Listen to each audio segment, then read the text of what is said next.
Hello दोस्तों, मेरा नाम है मयंक और आप देख रहे हैं सिंपली टेक्निकल यूट्यूब चैनल। और आज मैं आपको बताने वाला हूं Indian regional navigation satellite system IRNSS यानी कि नाविक के बारे में। तो शुरू करते हैं।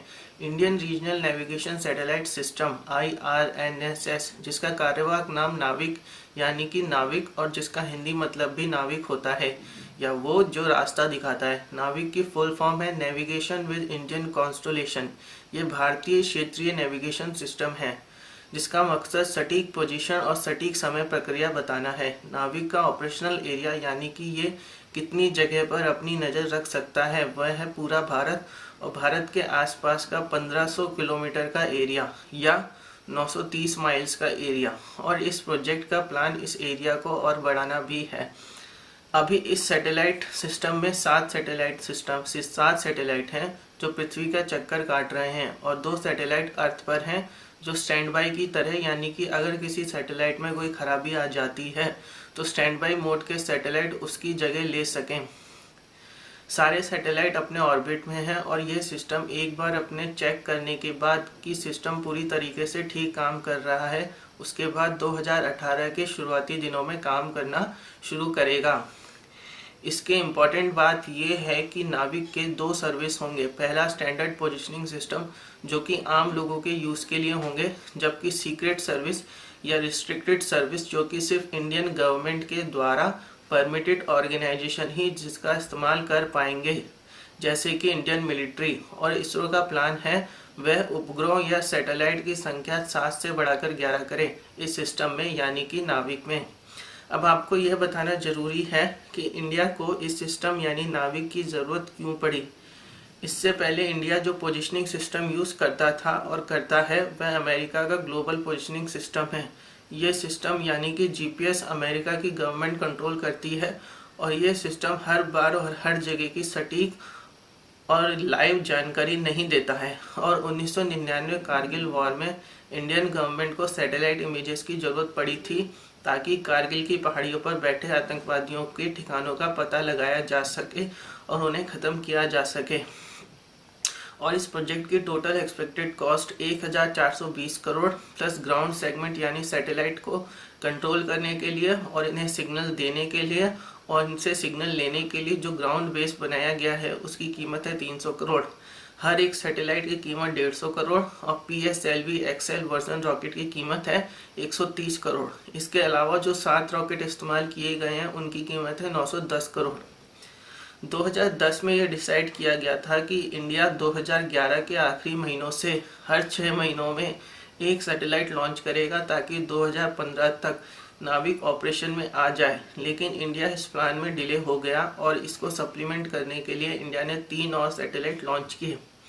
नाविक सिस्टम के क्या हिस्से हैं? तो नाविक के 2 हिस्से हैं।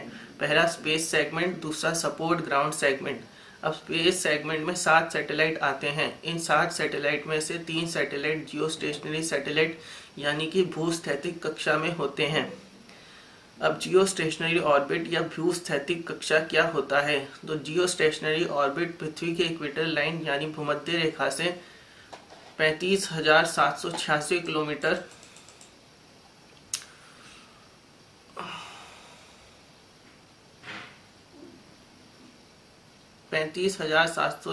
किलोमीटर ऊपर होती है।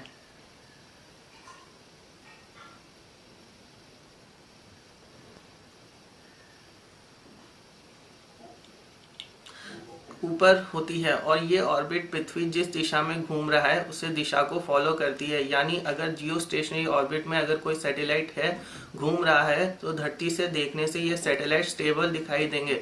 ज़्यादातर कम्युनिकेशन सैटेलाइट और weather satellite geostationary orbit में ही होते हैं।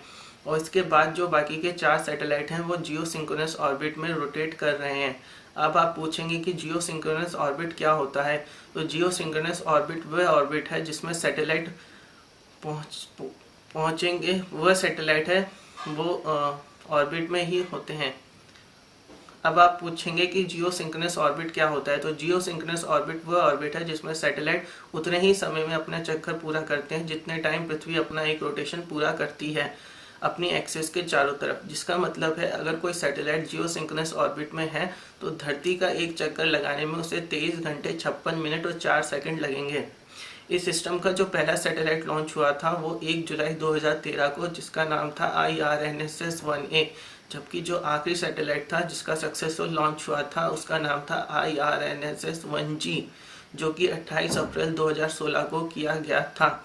और जो इस सैटेलाइट का लॉन्च व्हीकल था उसका नाम था PSLV-C33, और ये एक जियो स्टेशनरी ऑर्बिट में है, जबकि पहला सैटेलाइट जियो सिंक्रोनस ऑर्बिट में है। इसके अलावा 31 अगस्त 2017 को इस सिस्टम का आखिरी सैटेलाइट लॉन्च किया गया था, जिसका लॉन्च फेल हो गया था, और इस सैटेलाइट जिसका नाम IRNSS-1H, इसको IRNSS-1A को रिप्लेस करना था। तो दोस्तों, मैंने आपको बताया नाविक के बारे में। इस वीडियो को लाइक करें, शेयर करें और कमेंट जरूर करें, और मुझे कमेंट करके ये बताएं कि आप नाविक के बारे में क्या सोचते हैं और नाविक में क्या इम्प्रूवमेंट होने चाहिए। और आखिर में मेरे चैनल को सब्सक्राइब करना ना भूलें।